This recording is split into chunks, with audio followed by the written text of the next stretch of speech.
A heavy ball with a weight of 140 Newton is hung from the ceiling of a lecture hall on a 4.1-meter long rope. Okay. So it's like this. Um, it's like this, and it reaches the lowest point at the speed of 5.7 meter per second. So we have to find the tension at this particular point.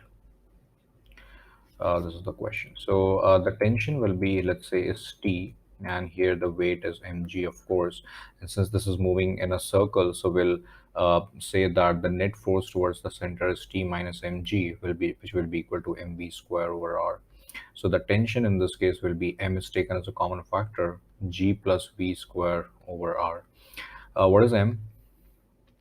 M is interesting. We do not know m, but we know the weight. So that's not a problem because mass will be the weight over the gravity times the gravity, which is 9.8, plus v square, which is 5.7 whole square over r, which is 4.1. So let me just grab my calculator. It will be 140 over 9.8, or 5.7 square over 4.1 plus 9.8 times 140 over 9.8.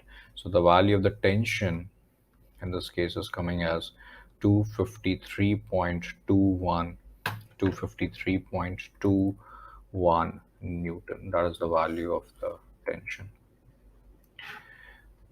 Thank you.